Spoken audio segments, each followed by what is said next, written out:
प्रिया राठौर आपके लिए फिर से एक बार लेकर आ गई हूं आज का लेक्चर, जो कि हमारा चैप्टर चल रहा है, चैप्टर नंबर 14 प्राकृतिक संपदा, और उसका आज हम करने वाले हैं लेक्चर नंबर 8।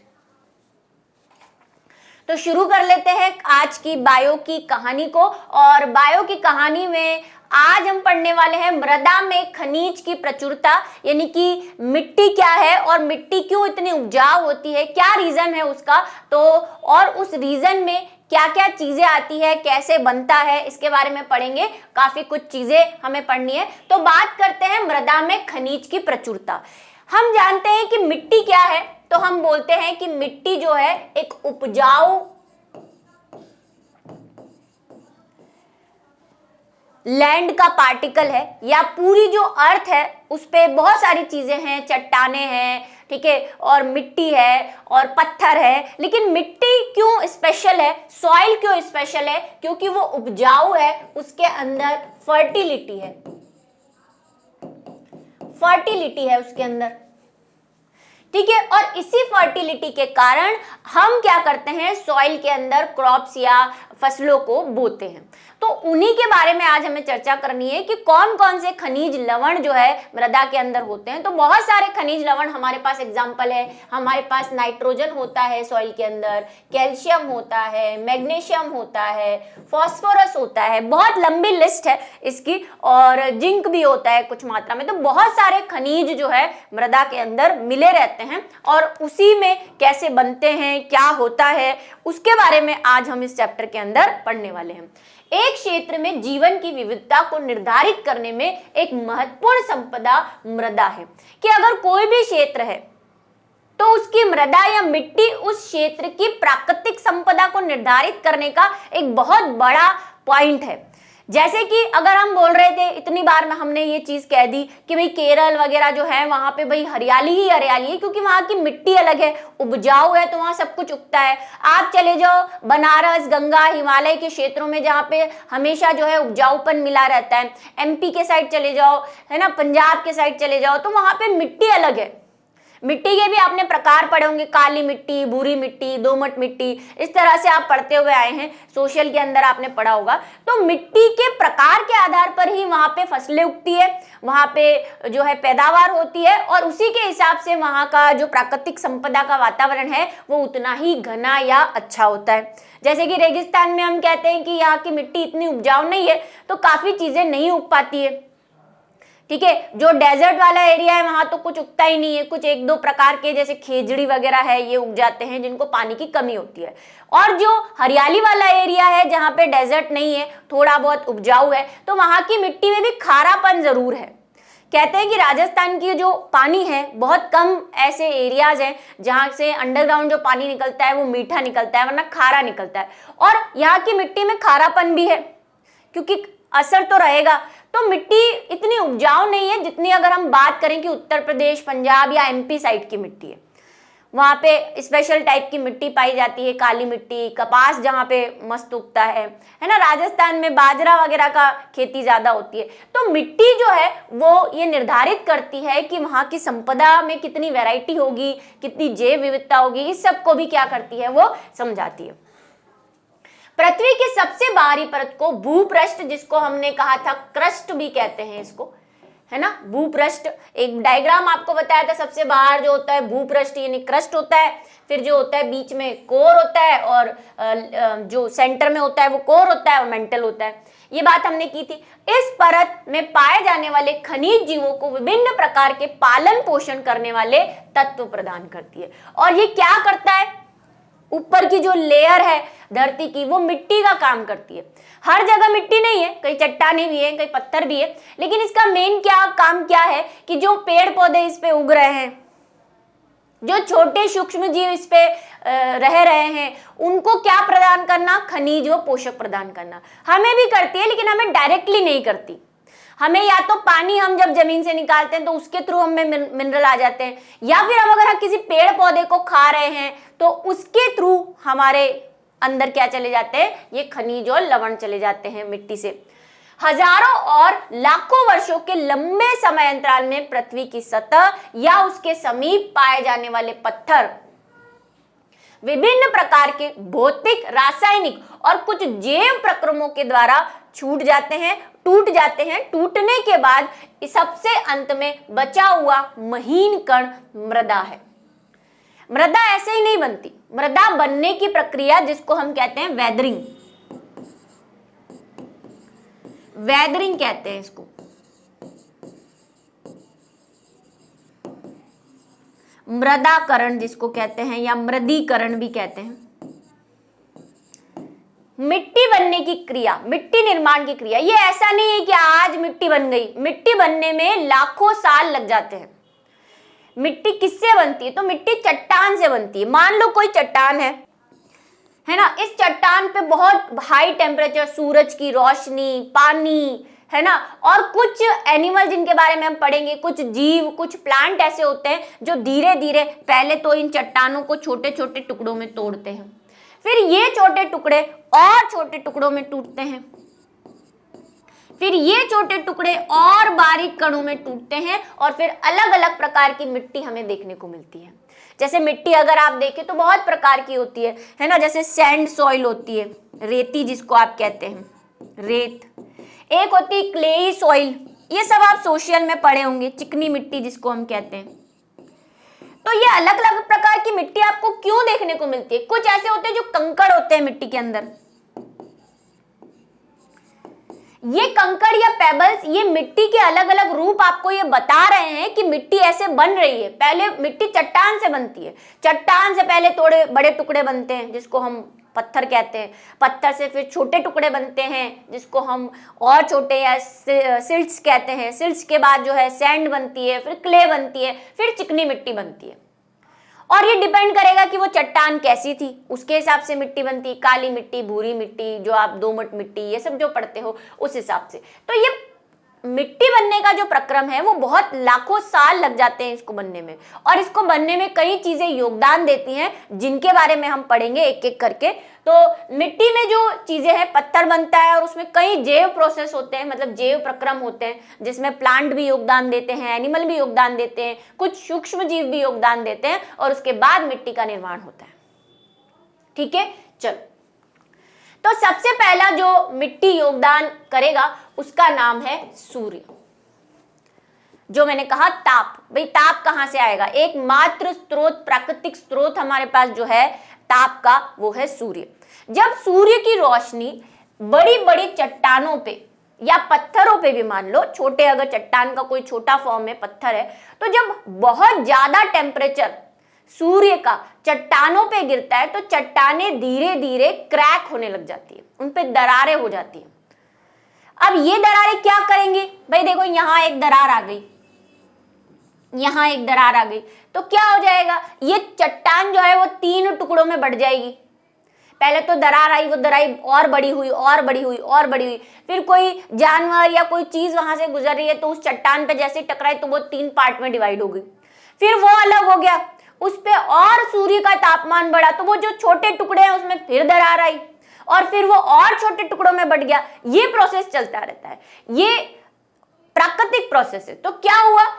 सूर्य दिन के समय पत्थर को गर्म कर देता है, और भाई तापमान, सूर्य का तापमान बहुत होता है, हम तो भाई थोड़ी देर भी धूप में खड़ा कर दे तो जलने की नौबत आ जाती है ना, स्पेशली गर्मी के दिनों में जहां 55 डिग्री 60 डिग्री टेम्परेचर होता है। भाई चट्टान तो हमने सुना स्थल, लैंड जो है वो तो बहुत जल्दी गर्म होती है, ठीक है, तो उसका टेम्परेचर बहुत जल्दी वो चट्टानों को, पत्थरों को क्या कर देता है भाई? गर्म कर देता है। अब क्या होता है, कोई भी चीज जो होती है वो गर्म होती है तो प्रसारित होती है। इसके लॉजिक्स आपने कई बार सुने होंगे, लोहा भी प्रसारित होता है ना, वो आपने सुना होगा, ट्रेन की जो ट्रैक होता है उसके बीच में जगह रखी जाती है इसी वजह से, क्योंकि गर्मी में टेम्परेचर की वजह से लोहा जो है प्रसारित हो जाता है। भाई 55 डिग्री का टेम्परेचर लगातार चट्टान को मिल रहा है तो उसका टेम्परेचर तो 100 के आसपास पहुंच जाएगा, ठीक है। तो इसमें क्या होता है, चट्टान जो होती है धीरे धीरे प्रसारित होती है, और प्रसारित होगी और फिर क्या होगा, रात में ठंडी होती है, दिन में गर्म, रात में ठंडी, मतलब आप उसको टॉर्चर कर रहे हो। जैसे आपको अगर मैं यहाँ लाइट के सामने खड़ा कर दूं, एक बार लाइट ऑन करूं ऑफ करूं, लाइट ऑन करूं ऑफ करूं, और लाइट ऑन करूं ऑफ करूं, तो आपकी आंखों में एक अजीब सा क्या होगा, इरिटेशन होगा। ऐसे चट्टान को भी पहले तो आप प्रसारित कर रहे हो, फिर संकुचित कर रहे हो, ठंडी होगी तो संकुचित होगी, प्रसारित कर रहे हो संकुचित होगी, तो वो क्या होते हैं, धीरे धीरे उसमें ये क्रैक आने लग जाते हैं। पहले तो फैलती है, फिर सिकुड़ती है, फिर फैलती है, फिर सिकुड़ती है। जैसे रबड़ है भाई, आप उसको कितना भी उसमें प्लास्टिसिटी हो, चट्टान में तो वो प्लास्टिसिटी भी नहीं है रबड़ की तरह। तो इससे क्या होता है, रात में ठंडी होगी और संकुचित हो जाती है, क्योंकि पत्थर का प्रत्येक भाग असमान रूप से प्रसारित व संकुचित होता है, इसीलिए इसमें क्या आ जाती है, दरार आ जाती है। क्या निर्माण हो जाता है, यह चट्टान या पत्थर, ठीक है, आप चट्टान भी लिख सकते हैं, धीरे धीरे दरारों के द्वारा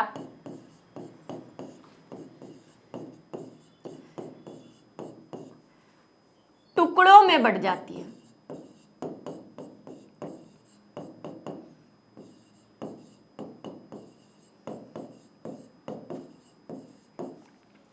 अब क्या है, दूसरा जो कारक है वो क्या है, जल। जल भी कम नहीं है। जल आप देखते हैं डैम, इलेक्ट्रिसिटी जो बनाते हैं, बहुत हाई प्रेशर से जब वाटर जो है उस टरबाइन पे गिरता है तो इलेक्ट्रिसिटी पैदा करता है। तो आप सोच सकते हैं जल में कितनी ताकत और एनर्जी होगी। तो जब ये समुद्र की लहरें, जल है ना, बहुत हाई स्पीड से आ रहा पानी जब किसी चट्टान से टकराता है तो उसको भी क्या कर देता है, तोड़ देता है, उसमें भी दरारें बना लेता है, टुकड़े कर देता है। और इसीलिए आप देखते होंगे कि नदी के आसपास कभी आपने ऑब्जर्व किया है, नदी के किनारों पर, तो वहां पे पत्थरों के शेप बहुत अलग होते हैं। हमारे पास जो रोड पे या आपको दिखेंगे उन पत्थरों का शेप अलग होता है, और नदी के पास अगर कोई चट्टान है या पत्थर है तो उसका शेप अलग ही होता है, गोल सा, है ना, और कोई अलग ही डिफरेंट शेप। ये क्यों होता है, पानी के टकराने से। जितनी बार पानी उससे टकराता है उसका कुछ भाग लेकर जाता है, इतनी प्रेशर से कोई टुकड़ा तोड़ दिया, कोई भाग उसका वहां से हट गया, जिसकी वजह से वो शेप और पैटर्न्स हमें देखने को मिलते हैं। जल मृदा के निर्माण में दो प्रकार से सहायता करता है। पहला, सूर्य के ताप से बने पत्थरों की दरार में जल जा सकता है। अभी जो हमने कहा ये दरार है, अब ये जो चट्टान है इस पे एक तो टेम्परेचर, दरार बनी प्लस क्या हुआ, मान लो ये चट्टान जो थी वो किसी पानी के आसपास भी है, किनारे पर है, और हाई प्रेशर से जब पानी आएगा तो वो इन दरारों में चला जाएगा। और पानी की एक खूबी होती है कि पानी को जरा सी जगह मिले वहां घुस जाता है वो, जैसा कि आपने बारिश में भी नोटिस किया होगा। ऐसे हमें छत में कोई छेद नहीं दिखता, लेकिन बारिश के दिनों में कई जगह से पानी टपकने लग जाता है, और वो बिल्कुल हल्की सी दरार होती है, लेकिन पानी को तो जगह चाहिए घुसने की, वो नीचे टपकने लग जाता है। हमें तो दिखता भी नहीं है कि कुछ है भी क्या, पानी टपक ही कहां से रहा है, कुछ दरार भी नहीं दिखती, फिर भी पानी टपक रहा होता है। क्यों, क्योंकि वो इतनी सी भी दरार उसके लिए बहुत है। तो ये जब दरारें इसको मिलती है तो पानी घुसता है, और घुसा है तो फिर वापस निकलने के लिए रास्ता बनाएगा। तो इस रास्ते से क्या होता है, उन दरारों में गैप आ जाता है, वहां से जो मिनरल्स हैं जो इसके चट्टानों के अंदर मौजूद है, चट्टानों में भी खनिज होते हैं, खनिज पदार्थ, लवण, ये सब होते हैं, तो पानी अपने साथ इन खनिज को ले जाता है, तो वो जगहें खाली हो जाती है, वहां से जो चीज वो लेके चला गया है, गैप बढ़ जाता है दरारों का, और फिर वापस वही सेम चीज कि चट्टान टुकड़ों में बढ़ जाएगी। तो भाई सूर्य के ताप से एक तो जल भर जाएगा इसके अंदर। यदि यह जल बाद में जम जाता है, एक और चीज कि मान लो ठंड पड़ रही है, या ये चीज ऐसी जगह पे हो रही है जहां पे ठंड के समय बर्फ गिरती है, तो ये पानी जमेगा। और आपको पता है कि जल के कंपैरिजन में अगर आप कोई पानी ले, आपने ये एक्सपेरिमेंट बचपन में बहुत किया होगा या देखा भी होगा कि अगर हम पानी की बोतल को पूरा टिप तक भर दें, एक बिल्कुल भी इतना सा भी खाली नहीं रखें, उसका ढक्कन लगा दें और उसको फ्रीजर में डाल दें, तो जो पानी की बोतल होती है जब उसमें बर्फ जमता है तो वो फूल जाती है पहले के कंपैरिजन में, पानी के कंपैरिजन में, या फट जाएगी, है ना। और कांच की बोतल तो फट जाती है। ऐसा एक्सपेरिमेंट आपने या तो देखा होगा कहीं, या सुना होगा, कहीं ना कहीं तो सुना होगा। क्यों, क्योंकि जल की तुलना में पानी जो है, बर्फ जो है, बर्फ वाली फॉर्म जो है जल की, वो उसका आयतन अधिक होता है। आयतन या आकार समझ लो आप एक तरह से, उसका जो एरिया है, उसका जो साइज है वो बड़ा होता है। इसीलिए कई बार हमारी बॉटल्स वगैरह फूट जाती है। जब हम अगर कांच की या प्लास्टिक की बॉटल में बिल्कुल फुल पानी भर दें और फ्रीजर में रख दें तो वो क्रैक हो जाएगी, या आपको नोटिस करोगे आप कि उसका आकार जो है वो बढ़ गया है, मोटी हो गई है, वो सहन नहीं कर पाएगी तो फूट जाएगी।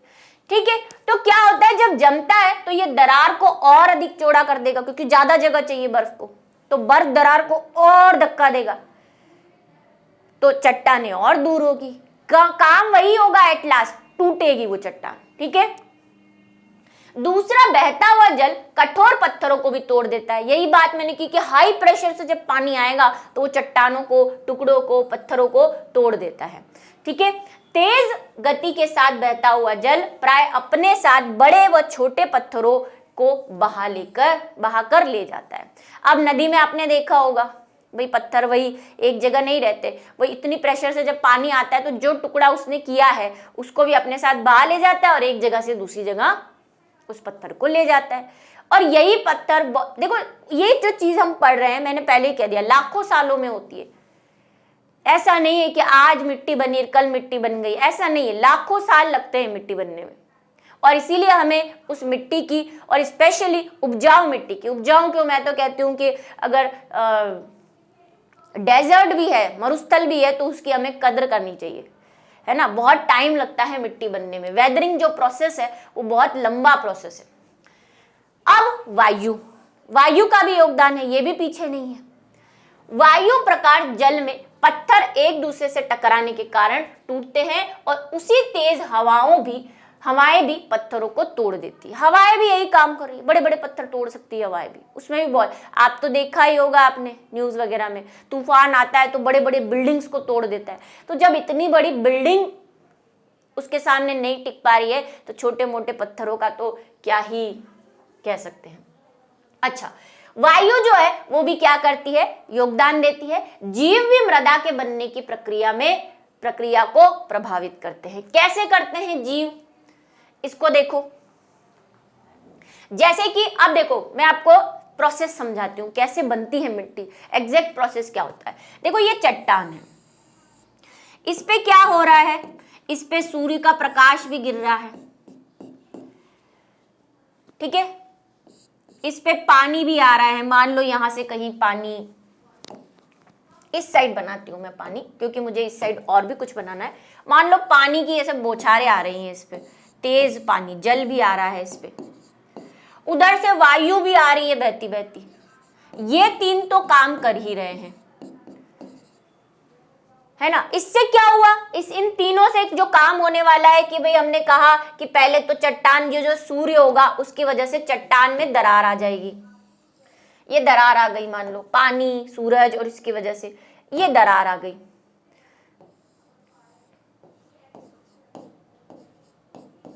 इस दरार में क्या भर गया, पानी भर गया, और ये पानी भरेगा तो जगह लेगा, और ये जगह लेते लेते इस चट्टान को तोड़ेगा। आगे से आगे, आगे से आगे, वो तो जगह ढूंढता है पानी, तो कहां जाऊं, ठीक है। दूसरा, अगर बर्फ भी जम जाती है तो ये दरार और चौड़ी हो जाएगी, और चौड़ी हो जाएगी तो ये क्या करेगी, इस चट्टान को तोड़ देगी। मान लो इसने इसके इतने पीसेस कर दिए, 3-4 जितने भी पीसेस कर दिए। अब ये पीसेस वापस इसी तरह, यही सूर्य, यही जल, यही वायु, और छोटे पीसेस में टूटेंगे। अब इसी दौरान जीव भी एक महत्वपूर्ण क्रिया निभाते हैं। जीव मतलब लिविंग थिंग। कैसे, सुनो। एक जीव होता है हमारे पास, आपने नाम सुना अभी थोड़े दिन पहले भी मैंने कहा, लाइकेन। थोड़ी हायर क्लासेस में जाओगे तब आप ये चीज पढ़ोगे। लाइकेन्स जो कि कवक और शैवाल के सहजीवन से बनते हैं। लाइकेन्स मृदा निर्माण में बहुत इंपॉर्टेंट होते हैं। किसी भी नग्न चट्टान का मतलब जिसपे कोई पौधा, कोई पहाड़ नहीं। आप देखते हो बड़े बड़े चट्टानों पे भी पेड़ उगे हुए रहते हैं, जबकि हम कहते हैं वहां मिट्टी ही नहीं है। ऐसा क्यों होता है, ये रीजन है। लाइकेन क्या करते हैं, चट्टान पे भी उग जाते हैं, क्योंकि लाइकेन्स को जनरली मिनरल्स चाहिए, खनिज चाहिए, और चट्टानें खनिज का एक महत्वपूर्ण सोर्स है, स्रोत है। तो ये लाइकेन्स क्या करते हैं, चट्टानों पे उगते हैं। ये लाइकेन है। अब ये लाइकेन जब उगते हैं तो ये उगकर बहुत सारे रासायनिक पदार्थ सिक्रीट करते हैं। जहां पे भी ये उग रहे हैं, मान लो जैसे यहाँ पे उग रहे हैं, तो ये कुछ रासायनिक पदार्थ डालते हैं।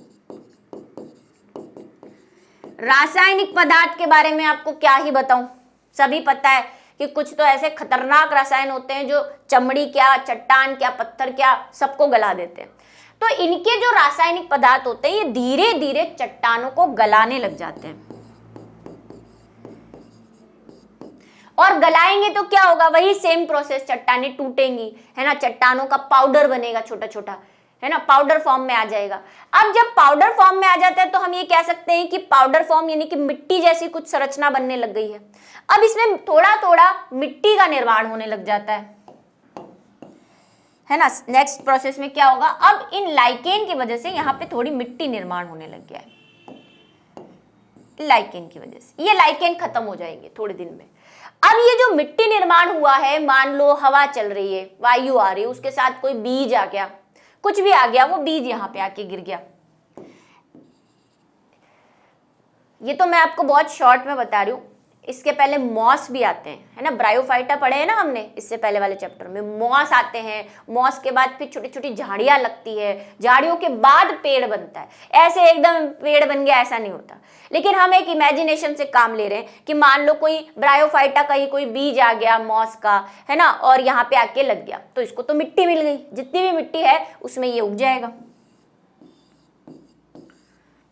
बस शुरुआत हो गई है। अब पौधा खुद भी क्या करता है, नीचे रसायन विसर्जित करता है, या नहीं भी विसर्जित कर रहा है तो ये मरेगा, डेड होगा। जब ये डेड होगा तो मिट्टी के अंदर मिलेगा, ये जो थोड़ी सी मिट्टी यहाँ पे बनी हुई है यहाँ पे मिलेगा। साथ ही साथ हवाओं से भी कुछ मिट्टी आ रही है चट्टानों के ऊपर उड़ उड़ के, जमा होती जा रही है वहां पे, ठीक है, लेयर्स पे लेयर्स जमती जा रही है। उधर से चट्टानें खुद भी सूर्य और प्रकाश और इन सब की वजह से, जल की वजह से टूटती जा रही है, छोटे पत्थरों बड़े पत्थरों में। तो धीरे धीरे ये प्रोसेस होते होते, जो मैंने बोला वो तो कितना शॉर्ट में बोला, इसको होने में बहुत टाइम लगेगा, जैसे कि मैंने कहा लाखों साल, ठीक है। फिर ये पौधे जो हैं ये खुद मरेंगे तो इनके कार्बनिक पदार्थ मिट्टी में मिलेंगे, मिट्टी और उपजाऊ होगी, फिर यहाँ पे पेड़ और दूसरी चीजें आएंगी। तो इस प्रकार मिट्टी बनती है। मिट्टी बनती कैसे है भाई, लाइकेन्स इसमें हेल्प कर रहे हैं, जीव, है ना, बहुत सारी चीजें, सूर्य प्रकाश, वायु, ये सारी चीजें जो है मिट्टी निर्माण में सहायक होती है। ये मिट्टी निर्माण हो गया।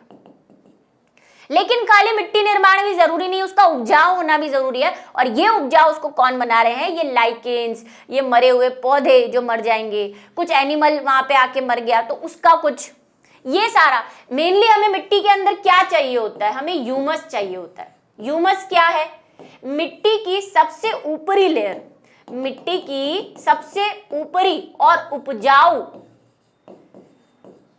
परत, जिसमें सभी प्रकार के खनिज तत्व, पोषक तत्व मौजूद होते हैं, वो ह्यूमस कहलाती है। और ये किससे बनती है, ये पेड़ पौधों और जीवों के, जंतुओं के सड़े गले पदार्थों से बनती है। कोई पत्ती गिरी मिट्टी के अंदर, वो सड़ेगी तो ह्यूमस बना लेगी। सबसे ऊपरी लेयर होती है ह्यूमस। इसलिए कहते हैं मृदा अपरदन जो होता है, मतलब बाढ़ आती है तो उसके साथ मिट्टी की सबसे ऊपरी लेयर बह जाती है, तो फिर मिट्टी का उपजाऊपन कम हो जाता है, ठीक है। चलो, अब यहाँ पे एक एक्टिविटी दे रखी है जो हमें करनी है, ज्यादा कुछ नहीं है। आपको क्या बोला है ये भी आपने की होगी। देखो, एक हमें ग्लास लेना है या कंटेनर लेना है और बाहर से कोई मिट्टी उठा के ले आओ और पानी में डाल दो। इसमें पानी डाल के मिट्टी को अच्छे से घोल दो।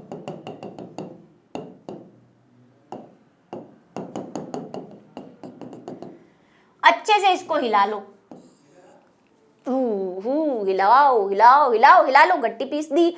अभी हिलाने से फिर इसको सेटल होने दो थोड़ी देर के लिए, कुछ देर के लिए रख दो। क्या देखोगे आप, घर पे भी आपने ये किया होगा, पानी भर के लाते हो, कहीं थोड़ी देर रख देते हो तो क्या होता है, तो आप देखोगे कि नीचे नीचे मिट्टी आपको पूरी उठानी है, उसमें सब कुछ आना चाहिए, पत्थर पत्तियां वत्तियां सब, ऐसे छानना वानना नहीं है। तो आप नीचे देखोगे कि आपको नीचे तो है जो बड़े बड़े ऐसे कंकड़ या पत्थर मिलेंगे, जिसको हम कह सकते हैं पेबल्स बोल सकते हैं, पेबल्स। अब पेबल्स में ग्रेवल्स भी बोलते हैं, जो छोटे और बड़े पत्थर मिक्स होते हैं उसको ग्रेवल्स भी बोलते हैं, है ना, कंकड़ पत्थर, कंक्रीट जिसको आप बोलते हो। तो फर्स्ट लेयर तो हमें नीचे ऐसे बड़े बड़े पत्थरों की मिलेगी, क्योंकि सबसे पहले भारी यही होते हैं। उसके बाद अगर हम देखते हैं तो हमें जो है वो कुछ बारीक वाली मिट्टी मिलती है, जिसमें इससे थोड़े से कम छोटे पत्थर होते हैं, जिसको जनरल भाषा में सिल्ट्स बोलते हैं। क्या बोलते हैं उसको, बालू बोलते हैं शायद हिंदी में, ठीक है, बालू, भालू नहीं, बालू। फिर उससे और छोटी मिट्टी की कुछ कण हमें यहां पे मिलेंगे, ऐसी रेती जिसको आप कहते हैं, रेत, सैंड जिसको आप कहते हैं।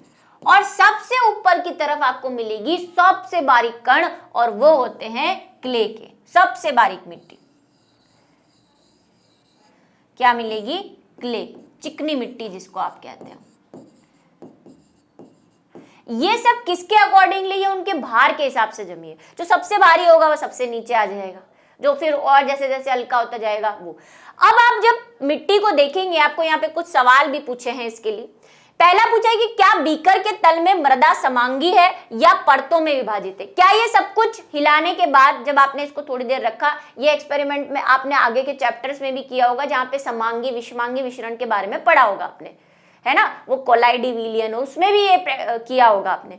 तो क्या ये सब समांगी है? नहीं। समांगी तो किसको कहते हैं? जिसको आप देख के नहीं पहचान पाओ कि इसमें क्या क्या है, सब कुछ मिक्स सा रहता है। जैसे कि शक्कर में, शक्कर जो अगर पानी में घोल दो तो वो सेटल नहीं हो जाती, घुलने के बाद वो आपको नहीं पता चलेगा कि शक्कर कहाँ है, ऐसा नहीं ढूंढ पाओगे आप, वो एकदम मिक्स हो गई, उसको बोलते हैं समांगी। लेकिन यहाँ पे ऐसा नहीं है, यहाँ पे देखो परतें बन गई है। तो यहाँ पे आंसर क्या आ जाएगा कि मृदा का मिश्रण समांगी नहीं होता, सब कुछ एक जैसा नहीं होता, सब अलग अलग है। कुछ रेती है, कुछ पत्थर है, कुछ क्ले है, और क्या है, और आप देखोगे तो यहाँ पे ऊपर आपको वही कुछ लकड़ियों के टुकड़े भी नजर आएंगे, इस तरह से कुछ पत्तियों के, सड़ी हुई पत्तियों के टुकड़े भी नजर आएंगे, और भी आपको कुछ जाले जाले जैसा दिखेगा, है ना, तैरता हुआ, ऐसा लगेगा कुछ तो है लेकिन दिख नहीं रहा, ऐसी लाइंस, एक लेयर दिखेगी ऊपर पतली सी, वो भी है। वो लेयर्स क्या है? वो लेयर है ह्यूमस, जिसके बारे में अभी हमने कहा कि मिट्टी की जो उपजाऊ परत होती है सबसे ऊपर वाली, वो होती है ह्यूमस। तो ये डंठल वगैरह सब हल्के थे तो ऊपर तैर रहे हैं, रेती वगैरह हैं वो उन्होंने परतों का निर्माण कर दिया। तो क्या कहेंगे? मृदा एक समांगी मिश्रण नहीं है। क्या नहीं है? मृदा एक समांगी मिश्रण नहीं है, विषमांगी है, क्योंकि अलग अलग पार्टिकल मिल रहे हैं यहाँ पे। समांगी तो तब होता है जब एक जैसे होते, लेकिन विषमांगी मिश्रण है। और क्या कर रहा है? परतों का निर्माण कर रहा है। और वो परतें कौन कौन सी है? तो हमें वो पता होना चाहिए कि नीचे तो भाई ग्रेवल है, बड़े बड़े पत्थर हैं, फिर उसके बाद सिल्ट्स है यानी कि बालू है, फिर सैंड यानी रेती है, और क्ले है, और सबसे ऊपर की परत में लकड़ियों के टुकड़े, पत्तियां और ह्यूमस की एक लेयर दिख रही है, पतली सी, ठीक है, ट्रांसपेरेंट। अगर परतों का निर्माण हुआ है तो वो किस प्रकार एक परत दूसरे परत से भिन्न है? तो हमने देख लिया कि सबसे नीचे वाली परत तो पत्थरों की है, वही सेम चीज हमें यहाँ पे लिखनी है। फिर थोड़े से बड़े पत्थर हैं, फिर उससे थोड़े से छोटे कण हैं मिट्टी के, जिसे रेत कहते हैं, और सबसे ऊपर चिकनी मिट्टी यानी कि जो है क्लेई सॉइल हमें मिल रही है, जो सबसे छोटे कण है।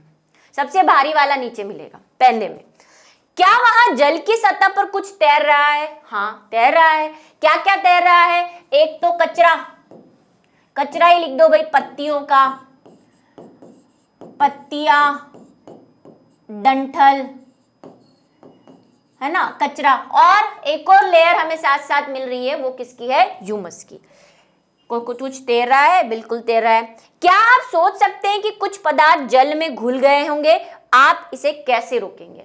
अब इतना सब कुछ होने के बाद आप इसको 10 घंटे 50 घंटे रख दो, फिर भी आप देखोगे कि पानी ये जो है यहाँ वाला, जितना साफ पानी हमने लिया था उतना साफ नहीं है।